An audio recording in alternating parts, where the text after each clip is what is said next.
Gravação iniciada. Gravação iniciada. Ok, pode continuar então o item 170 da pauta da relatoria da doutora Denise. Presidente, como eu voto? Presidente, esse primeiro tópico, não sei se o presidente quer votar em separado. Não, é por tópico mesmo. Então aqui o senhor está negando provimento a esse capítulo, não é isso? Isso mesmo, presidente. Ok. Doutor Vinícius. Com a relatora. Doutor Walker Araújo. Com a relatora. Doutor Jorge. Com a relatora. Doutor Zé Renato. Relatora. Doutora Larissa. Com a relatora. Doutor Rafael. Com a relatora, presidente. Doutora Denise. É a senhora, agora sou eu com o relator. Agora vamos ao segundo capítulo, ao outro capítulo, aliás. Bom, o segundo capítulo, presidente, é exatamente o tema votado no processo anterior da Odebrecht. O valor pago a maior, ele compreende, além do DARF, duas compensações discutidas naquele processo de 2015-89, e foi pedido de diligência da primeira turma. Aqui ficou decidido o crédito, para explicar, para voltar, o crédito... Doutora Denise, só um minutinho. Doutor Rafael, como o nosso apoio está tendo que se ausentar, e o patrono desse processo não se opôs, a gente está abrindo a sala para os senhores, tá? Só para poder já ficar convocado para o próximo, que será o próximo processo, tá bom? Tanto o senhor como a doutora Karine. Tá? Só para o senhor entender que não é o do senhor ainda. É só para o senhor já estar na sala, tá? Obrigado. Doutora Denise, por favor. Bom, presidente, esse segundo tópico é exatamente igual ao tópico que foi votado no item anterior, né, onde o contribuinte ele pleiteia pede um pedido de decomp, um saldo negativo do imposto de renda de 2009, e ele diz compor a decomp de hoje junto com o valor o débito creditado nessa decomp é o mesmo que ele está pedindo nessa decomp. Ele fez um pedido de crédito de imposto de renda de 2009, uma decomp com o mesmo débito objeto dos autos. Depois ele efetuou um pagamento, pagamento desse valor na data de 23/12/2010, e agora ele está pedindo a restituição desse valor pago como pagamento indevido.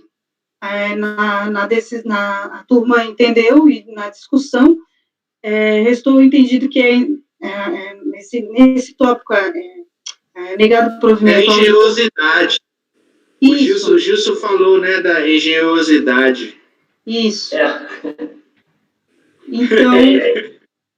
Entendi. Então, na verdade, ele pagou e depois ele quer compensar. Depois, na frente, ele quer... depois ele fala que compensa, e aí aquilo que ele pagou antes, ele quer a restituição, é isso? Exatamente isso. O importante é que ele tenha pago primeiro. Ele pagou primeiro. O pagamento indevido foi realizado no 23/12/2010. A decomp foi de 11/9/2001. E essa decomp agora é de 24/5/2011. Exatamente a situação aplicada pelo Vinícius. Mesma coisa. Mesma coisa. Diante do exposto, nego o provimento ao recurso voluntário. É como eu voto, presidente. Ok. Doutor Vinícius. Com a relatora. Doutor Walker Araújo. Com a relatora. A gente voltou o caso agora da Odebrecht nesse sentido, né? Exatamente. Doutor Jorge. Com a relatora. O Zé Renato. Cadê o doutor Zé Renato? Está aqui. Doutor Zé Renato. Com a relatora. Doutora Larissa. Com a relatora. Doutor Rafael. Relatora, presidente. Também voto com o relator. Então, NPU. Negado provimento por unanimidade. O senhor ficou com alguma dúvida, doutor? Não, Doutor Paulo? eu só fiquei, na realidade, com dúvidas se efetivamente foram apreciados os fatos que envolvem a demanda, porque eu não tive a oportunidade de mostrar para os senhores a composição do crédito, né? Porque na realidade o crédito não foi composto só por compensações, como os senhores mencionaram que ocorreu aí em outro caso.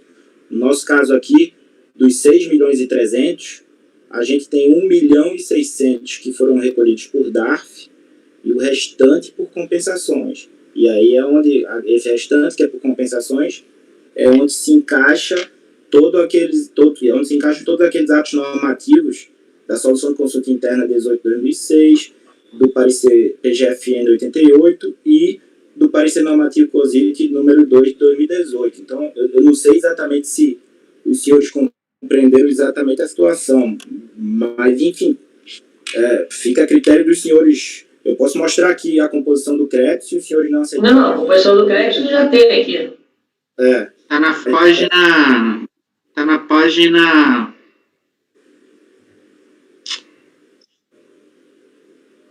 A Denise mostra muito bem aqui. Se me for dado aqui... Não, doutor, olha só, a gente já votou. Página 21 Está na página 21 do voto da Denise, a composição do crédito. 21, exatamente. Os DAFs recolhidos. E aí tem outras compensações. Na verdade, olha, veja, a gente já votou, né? Qualquer coisa o senhor entra com embargos. A partir de agora eu não posso mais mudar o voto, porque eu já declarei o voto. E depois de declarar o voto, só pode ser mudado por meio de embargos. Não, sem dúvida. Eu só vou realmente demandar a turma novamente por conta disso, mas agradeço de toda forma pela atenção. Eu agradeço, a nós que agradecemos, doutor. Muito obrigado. Boa noite. Boa noite. Bom, agora vamos, doutora Karine e doutor Rafael. Boa tarde, doutores. Boa tarde. Vamos votar o item 150 da pauta de relatoria do doutor Vinícius, haverá sustentação oral. Empresa BS Bios, processo final 2015-73. Se a doutora Karine quiser aparecer, ela não tem problema não, tá? Ela fez o requerimento e solicitou. Claro, doutor, boa tarde. Eu permiti aqui o acesso à câmera, mas não sei se eu estou aparecendo. Acho que não está aparecendo.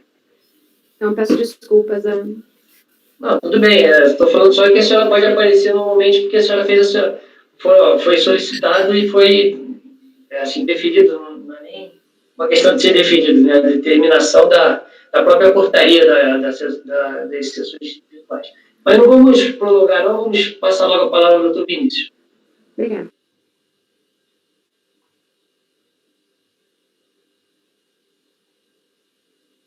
Vamos lá. É um processo simples. O relatório está meio longo aí, eu vou ver se eu consigo resumir aqui. É processo de ressarcimento de PIS, quarto trimestre de 2011. O que acontece? A glosa é fundamentalmente de créditos da agroindústria,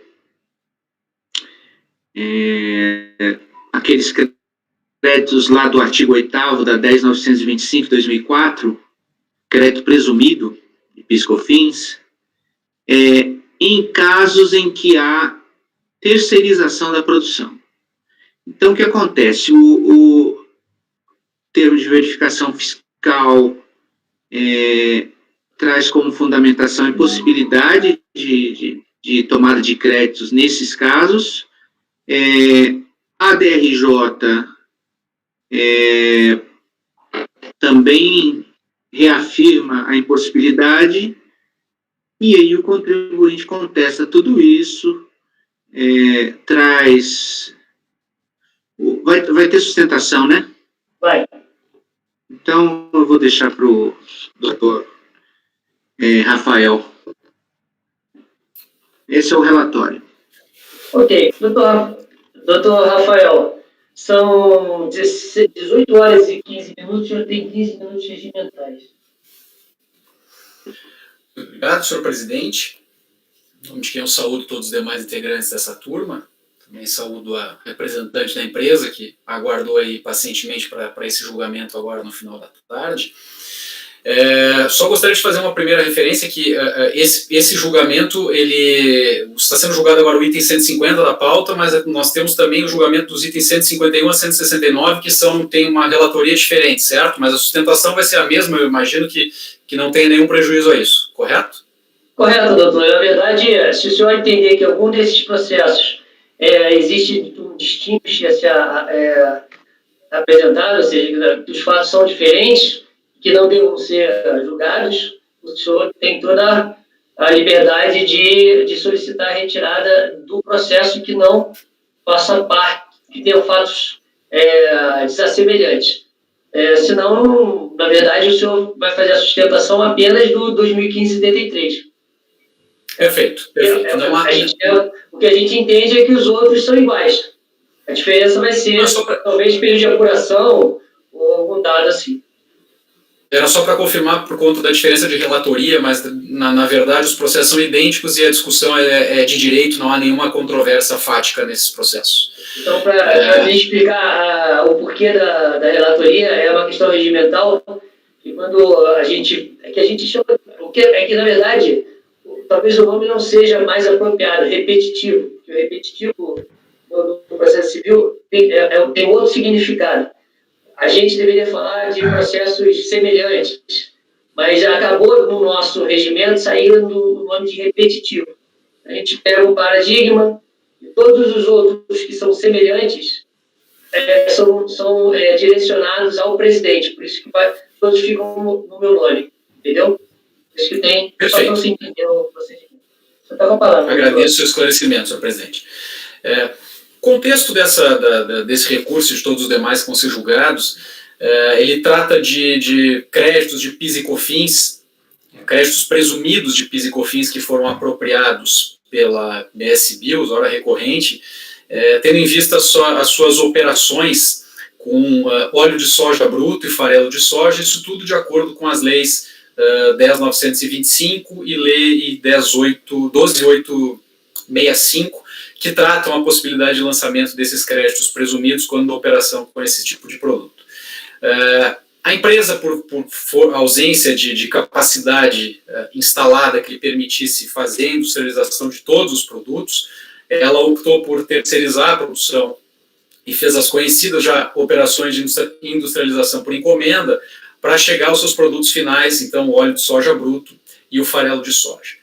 E a autoridade fiscal, diante do pedido de ressarcimento que foi realizado, ela não reconheceu o direito ao creditamento e, consequentemente, ao pagamento desses créditos, por força de uma interpretação da Lei 10.925 e da Lei 12.865, a primeira por entender que ela esse crédito presumido se destina à empresa que produz mercadorias, e a segunda por entender que esse crédito presumido se destinaria a empresas que industrializam produtos e, concretamente, pela existência de operações de industrialização por encomenda, a recorrente não se enquadraria nesses conceitos previstos nesses diplomas. Em suma, a industrialização por encomenda retiraria a característica da recorrente como uma empresa produtora ou uma empresa industrializadora.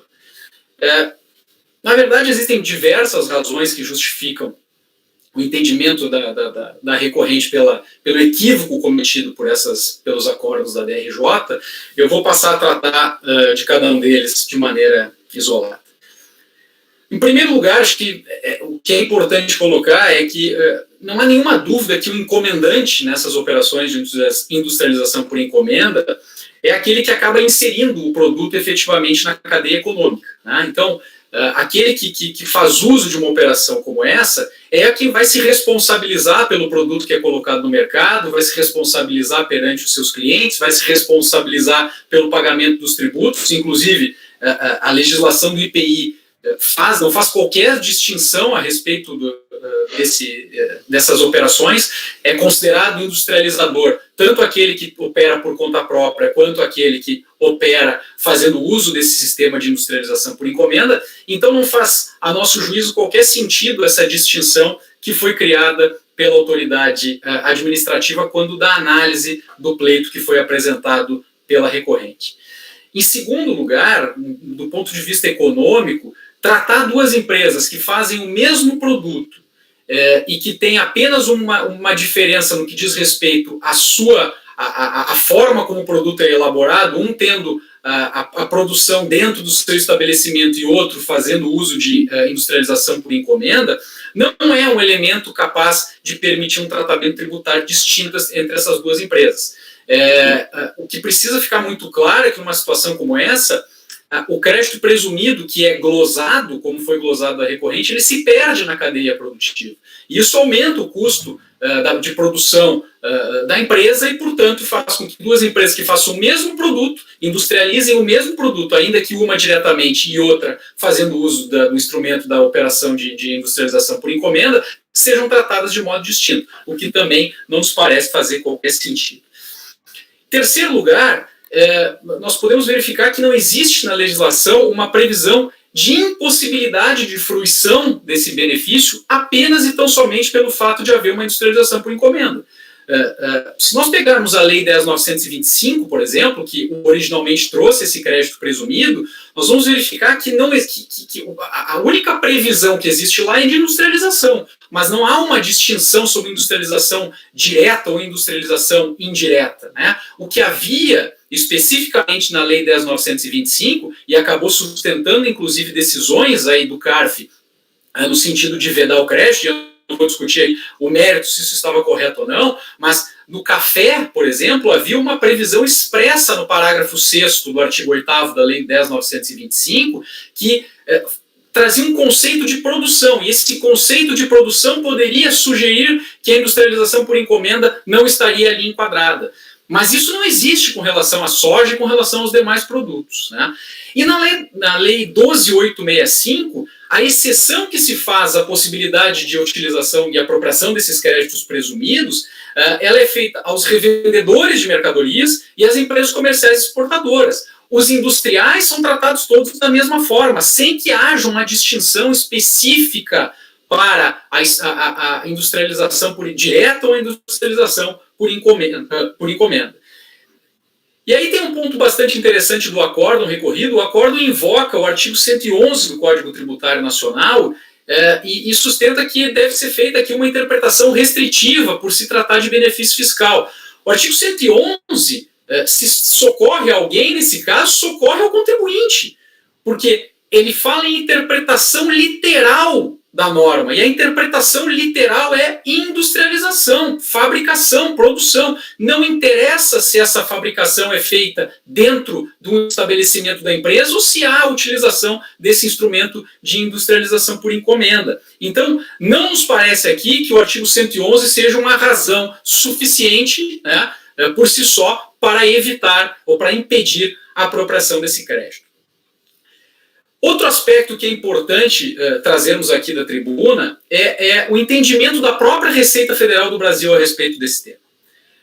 Ainda que não haja um entendimento específico com relação à apropriação de crédito presumido de PIS e COFINS na industrialização por encomenda, há um entendimento, já uma solução de consulta COSIT, que trata dos créditos básicos de PIS e COFINS na industrialização por encomenda. E ao reconhecimento das empresas que fazem a industrialização por encomenda, da possibilidade de lançar em mão de créditos calculados sobre as despesas com essa industrialização.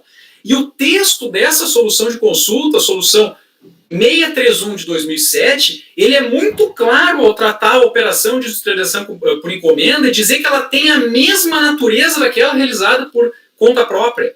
Isso está em solução de consulta COSIT. A mesma natureza das duas operações.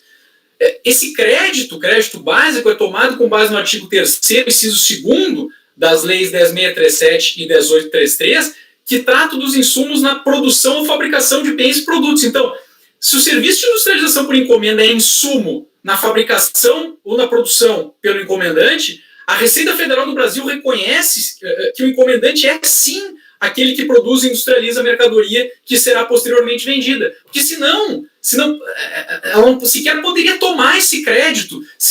E vossas senhorias sabem muito bem, e inclusive sustentam isso em seus julgamentos, que a legislação do PIS e da COFINS ela permite créditos, especialmente relacionados aos insumos, para aqueles que fabricam produtos, que produzem algo. Esse direito não é reconhecido para empresas comerciais, por exemplo. Essas são esse é o entendimento do CARF. Ora, nesse caso, se a solução de consulta COSIT reconhece isso, reconhece o crédito básico na industrialização por encomenda para uma empresa que assim procede, ela reconhece que essa empresa é uma fabricante também. E o fato dessa industrialização se dar dentro ou fora de seu estabelecimento é absolutamente desimportante. E nesse aspecto, eu gostaria de invocar aqui a aplicação da Instrução Normativa 1404 de 2013, pois me parece muito claro que o tratamento que é dado à industrialização por encomenda, essa ausência de distinção entre operação própria e operação realizada em estabelecimento de terceiros, ela vincula a Receita Federal do Brasil e ela deve sim ser aplicada no presente caso.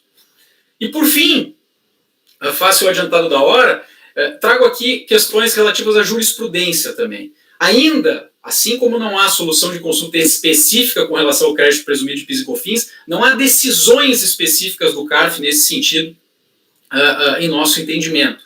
Então, a gente faz aqui traz casos análogos que são bastante interessantes e certamente definitivos para o reconhecimento do direito do contribuinte. Primeiro, crédito presumido de IPI. No crédito presumido de IPI, previsto pela Lei 9363 de 96, muito se discutiu sobre a possibilidade ou não do creditamento por empresas que faziam industrialização por encomenda, pelas mesmas razões que são trazidas nesse caso agora. São as mesmas razões.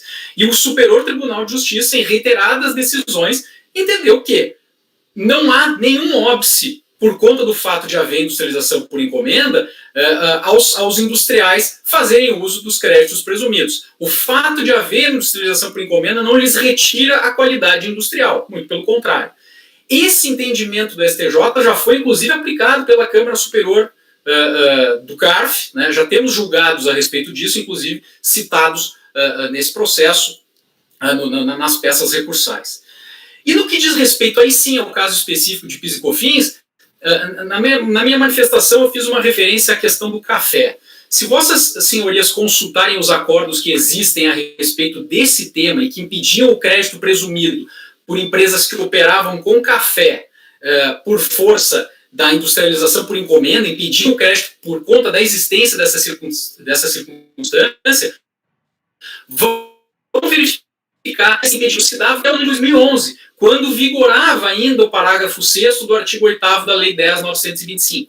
Após a revogação desse dispositivo, o que aconteceu com a medida provisória 545, posteriormente convertida na Lei 12.599, não há mais julgados do CARF contrários ao reconhecimento desse direito ao crédito presumido, porque muito provavelmente sequer essa discussão chegou ao CARF. Então, a limitação que existia ao crédito presumido, voltada para os produtores de café, vinculada à questão da industrialização por encomenda, ela estava restrita à existência de um dispositivo legal que conceituava a produção para fins de café.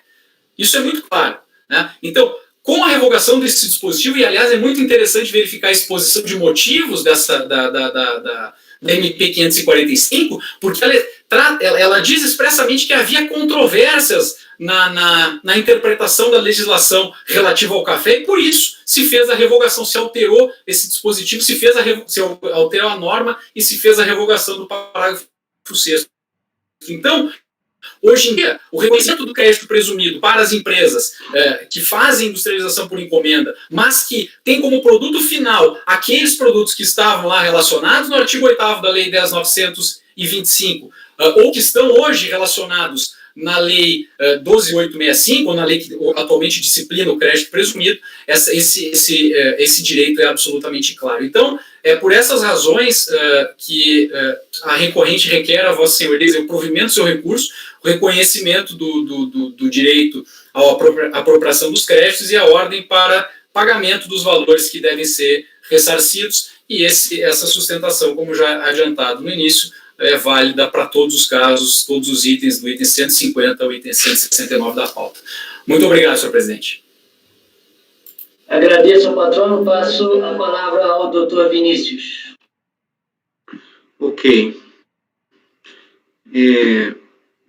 Estou seguindo aqui na mesma linha do acórdão que a gente julgou aqui na sessão passada de relatoria do Gilson. Eu mudei meu entendimento com o voto do Gilson sobre essa questão da industrialização por encomenda, e basicamente eu estou adotando nesse voto aquela linha adotada pelo Dr. Gilson. Então, vou começar aqui o voto.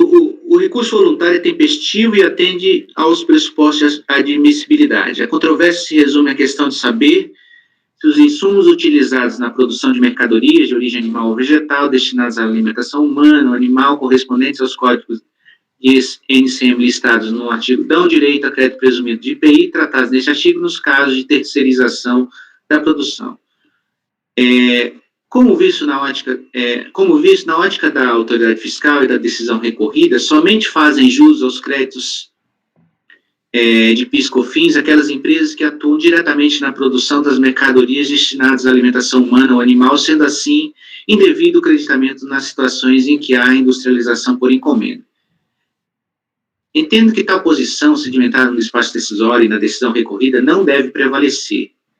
Explico. Inicialmente, destaco que meu entendimento sobre a matéria em análise ganhou contornos mais definidos com o julgamento por esta turma na sessão de 24 de março de 2021 do acórdão 3302010646, relator Gilson Rosenburg, cujo voto condutor adotou como razões de decidir os fundamentos consignados na solução de consulta COSIT 631 de 2017. Muito embora a referida consulta verse sobre a possibilidade de tomada de créditos básicos de PIS/COFINS sobre os serviços de industrialização por encomenda, os fundamentos nela consubstanciados se aplicam ao caso ora analisado, como se depreende claramente dos excertos transcritos a seguir, extraídos da solução de consulta. Aí eu cito aí, eu vou ler esse pedacinho, que a gente não... Eu tenho votado pouco, votou o mês passado, então... Só votou uma vez, isso aí. Mas depois eu trago, tem aqui um outro acordo que eu acho que o Zé participou, o Walker, em que se votou isso, não se votou isso, mas essa tese, digamos, era um voto vencedor da Maria de Socorro, mas eu chego a ele logo. Importa salientar que essa operação tem a mesma natureza daquela realizada por conta própria. Isso aqui, a solução de consulta, falando, hein? A solução de consulta 631. Importa salientar que essa operação tem a mesma natureza daquela realizada por conta própria, desde que não haja faturamento por ocasião da transferência da MP, do PI e do ME da consulente. Nesse caso, deve existir apenas o pagamento pela peticionária encomendante relativo à prestação de serviço proveniente da industrialização de terceiros. Vale dizer necessariamente que a transferência da MP, do PI e do ME em foco não deve propiciar crédito de contribuição para o PIS, PASEP e da COFINS ao terceiro industrializador. Esse tão somente deve efetuar um serviço integrante do custo de produção da interessada. Isso significa que a consulente não pode descontar créditos em relação aos valores das devoluções dessas mercadorias, até porque os créditos já foram apropriados em decorrência da aquisição original. Raciocínio diferente se faz em relação aos valores dos serviços pagos, pois esses podem ser considerados insumos utilizados, enfim. Dos trechos reproduzidos, observa-se que a solução de consulta traz o entendimento de que a industrialização por encomenda possui a mesma natureza daquela realizada por conta própria, situação que garante, na ótica da administração, o aproveitamento por parte do encomendante dos créditos básicos na aquisição de insumos e, ainda, ao meu ver, o crédito presumido de PIS/COFINS. Na linha de tal entendimento, o acórdão 3302004649, julgado em 29/8/2017, concluiu no voto vencedor da conselheira Maria do Socorro Ferreira Aguiar como válida a aplicação da suspensão e o aproveitamento de crédito presumido de PIS/COFINS, de que trata o artigo 8º da 10.925, na aquisição de café de cooperativas agrícolas por empresa que se valeu de industrialização por encomenda nos processos de preparo, aí tem melhoria e tal, e blend. Quer dizer, esse acórdão da Maria do Socorro é ainda mais restrito, porque a situação era de café, e o doutor aí muito bem falou que alguns interpretavam que o parágrafo 6º, né, na minha ótica hoje, o parágrafo 6º não impediria, não, porque a pessoa pode acumular tudo aquilo terceirizando. Todas aquelas etapas, ela pode acumular, ela pode ser responsável por aquelas etapas, não necessariamente praticando as etapas em si, mas sendo responsável, ao final das contas, pelas etapas. Então, inclusive esse voto aqui, que eu cito da Maria do Socorro, é o voto que o Paulo muda de posição. Então, eu me lembro, na época, que eu discutia uma questão assim, sessão presencial com o Paulo lá atrás, não sei por que razões a gente estava discutindo sobre essa questão de encomenda, acho que talvez do IPI na época, e ele lembra, eu me lembro que o Paulo Guilherme me disse exatamente isso, que de início ele imaginava que não podia, mas que depois repensou num voto da Socorro e, enfim, ele muda de posição. O Paulo eu cito por causa daquela questão que, inclusive, dizíamos antes, né, da especialidade, o Gilson falava disso, da especialidade dele na matéria PIS/COFINS. Inclusive, ele ressaltava a questão da própria possibilidade de abertura de fraude, né? Você considera a possibilidade de crédito básico quando você faz tudo isso. Agora, na industrialização por encomenda, crédito presumido não. Enfim, mas é uma outra questão paralela que eu estou trazendo. Então,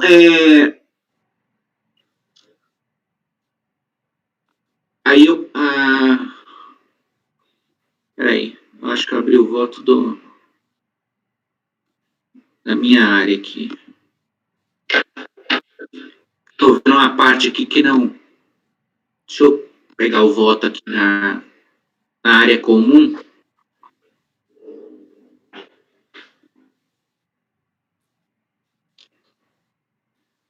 Você parou naquela parte. Importa assinalar que não há qualquer restrição legal à tomada... Isso, essa parte que está me faltando aqui, porque eu estou num voto antigo aqui que eu falava do IPI. Assim está o seu voto na... O que está na... Isso. O que está certo é o que está na pasta aí. Então, vamos lá. Muito embora dos trechos reproduzidos e tal. Na linha de tal entendimento, importa assinalar que não há qualquer restrição legal à tomada de crédito presumido de PIS/COFINS para os casos em que a produção alimentícia se dê no todo ou em parte através de terceirização. Isso é uma lógica que também está naquela decisão que o doutor cita do IPI. Eu não quis trazer aqui a questão do IPI, eu tinha trazido no primeiro momento, eu mudei depois o voto para não gerar também. A gente está jogando PIS/COFINS aqui, mas a rácio lá da decisão do STJ, o ministro Mauro Campbell, ele exatamente legitima o crédito presumido do IPI nos casos de industrialização por encomenda, porque não existe na lei uma distinção entre industrialização por encomenda versus industrialização própria, e eu acho que essa questão absolutamente irrelevante para a questão da igualdade, no caso, deveria estar em lei. Se é uma uma restrição tão brusca por uma diferença irrelevante, se é por encomenda ou não, ao meu ver, deveria estar em lei. Então, assim como para o IPI não está, também para o PIS/COFINS não está, nesse caso aí. Ao meu ver, no caso de PIS/COFINS, deve-se levar em consideração que o serviço prestado por terceiro não é bastante para descaracterizar ou invalidar o fato de que a empresa encomendante é a responsável por levar a cabo o processo produtivo ou de industrialização dos insumos de origem animal ou vegetal destinados à alimentação humana ou animal, enquanto a empresa encomendada figura como mera prestadora de serviços.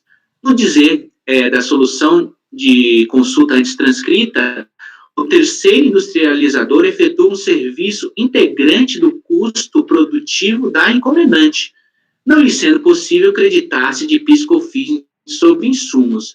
Em outras palavras, a mera contratação de terceiros para efetivar parte do projeto de produção, é um projeto de produção, em nada altera o fato de que a empresa encomendante é aquela que efetivamente produz as mercadorias de origem animal ou vegetal enunciadas no artigo 8º, destinadas à alimentação humana, sendo-lhe, portanto, permitida a apuração de crédito presumido de PIS/COFINS não cumulativos. Diante do exposto, voto pelo parcial provimento do recurso, reconhecendo direito ao crédito presumido no artigo 8º da lei, determinando que a unidade de origem analise as demais questões referentes ao pedido de ressarcimento objeto deste processo. Meu voto. Ok, doutor Vinícius. Passa a palavra ao doutor Walker Araújo. Presidente, com licença, antes de iniciar a votação, poderia pedir um esclarecimento ao relator sobre o fato?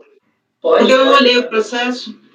Vinícius, está bastante claro, assim, a sua ideia, o raciocínio está bastante claro, é mais uma questão factual mesmo. É que essa solução de consulta COSIT que você trouxe, está analisando bastante clareza sobre essa relação dos insumos. Então, ela diz, por exemplo, que se o encomendante transfere MPPI, os insumos, para quem vai fabricar, não pode ter uma transferência de valores em espécie, enfim. Porque é simplesmente a contratação da prestação de serviço. Esse aspecto dessa relação monetária entre os dois, a natureza dessa relação da recorrente e quem realizou a licitação está clara e demonstrada no processo, tal qual está aqui na solução que você trouxe para a gente no voto. Eu não abri o processo para ler, por isso que eu preciso do esclarecimento. Penso que sim, Larissa, assim, porque assim, toda a discussão gira em torno unicamente da natureza da industrialização. Então, assim, aspectos factuais da relação, por exemplo, encomendante-encomendado, a fiscalização e a DRJ, sumiu todo mundo, vocês estão me ouvindo? Sim. Estamos. Sumiu todo mundo para mim. Então, assim, essa relação, ela assim, ponto básico, assim, as decisões administrativas partem, assim, disso como um ponto comum, pressuposto básico, não há discussão sobre isso. O que há discussão é o seguinte, foi por encomenda esse negócio, ela transferiu a industrialização para um terceiro. Então, assim, não há dúvida de que foi feito realmente essa transferência para um terceiro. Ok. Não há nenhum, entendeu? Então, assim, não sei se eu respondi. Respondeu. Ok, então, doutor Walker, voltou. Com o relator. Ok. Doutor Jorge. Como relator. Doutor José Renato. Com relator. Doutora Larissa. Com relator. Doutor Rafael. Relator, presidente. Doutora Denise. Com o relator, presidente. Eu também voto com a relatora. A única observação que eu tinha feito até para o Vinícius, num outro momento, é que essa questão que está ligada exatamente ao IPI, não tem nada a ver com o fiz no acumulativo, eu quis chamar a atenção na época da solução de consulta, é que ele faz efetivamente essa equiparação à industrial, tanto é que ele fala o seguinte, ele não deixa você tomar de novo crédito daquelas mercadorias que você enviou para a empresa que vai fazer, e sim, porque a discussão aí tem direito a deduzir a prestação de serviço da encomenda? Essa era a pergunta, na verdade. Olha, é isso que ele está perguntando. Então, ele já parte do pressuposto que a industrialização por encomenda está igualado à industrialização, como o IPI está. O problema que tinha na época do crédito presumido é que o crédito presumido tinha o alternativo. E o alternativo vinha a possibilidade de prestação de serviço. Então, o que você não podia era até vir ao alternativo, era você pedir uma encomenda na 9363, porque aí você ia ter o melhor dos mundos. Você ia ter mais deduções, né, mais crédito e alíquotas diferenciadas. Então, na época do IPI. Mas que não tem nada a ver com isso. A única coisa que se comunica é a questão de poder usar a industrialização por encomenda por equiparação. A industrialização. Eu voto também no final do voto. Declaro, então, que por unanimidade de votos foi dado provimento parcial ao recurso. Nós temos o voto do relator. Esse mesmo resultado eu copio para os itens 151 a 169 da pauta. O senhor ficou com alguma dúvida, doutor? Minha única dúvida é com relação ao provimento parcial, e não ao provimento integral. Parcial, doutor, porque o que acontece? Eu não sei como é que foi o pedido, mas normalmente o pedido ele é um pouquinho mais abrangente do que simplesmente aceitar a industrialização por encomenda como, vamos dizer assim, como equiparado à industrialização. Provavelmente, até pelo princípio da... Fugiu agora. Eventualidade? Da eventualidade, os advogados pedem tudo, inclusive a homologação, o deferimento de créditos. Provavelmente ele deve ter pedido tudo. Oi? Compreendido. É só por isso. Tá? Perfeito. Mas aqui... Ô, Gilson. Vai falar. Oi. Aqui a análise não esbarrou na questão da industrialização por encomenda? Sim. Então, por esse motivo que ele também é parcial, né? Porque a fiscalização ela não entrou na origem do crédito, né? Provavelmente não. Ele pagou no fato impeditivo. Então, é só isso que eu estou querendo explicar para o doutor. Como... Desculpa, viu, Vinícius? Se você quiser falar? Não, está perfeito, né? É porque como a fiscalização esbarrou nessa prejudicial aí de não dar o crédito por ser industrialização por encomenda, ele não olhou a origem do crédito. Então, o que a gente normalmente a gente faz aqui na turma? A gente afasta essa prejudicialidade, não entenda que é prejudicialidade, e agora ele vai olhar a origem do crédito. Vai olhar a nota fiscal, se teve despesa, se há comprovação, tudo isso aí. Vai abrir um novo contencioso, afastando essa questão aí. É isso. Esse é o provimento parcial. Desculpa pela interrupção, tá? Compreendido, então, doutor? Compreendido. Agradeço muito a atenção dos senhores e desejo um bom trabalho ainda, se continuarem trabalhando. Hoje, gente, vamos finalizar nesse momento. Agradeço ao senhor e à doutora Karine. Muito obrigada. Boa noite a todos. Boa noite. Obrigado, boa noite. Boa noite. Doutor, o senhor pode finalizar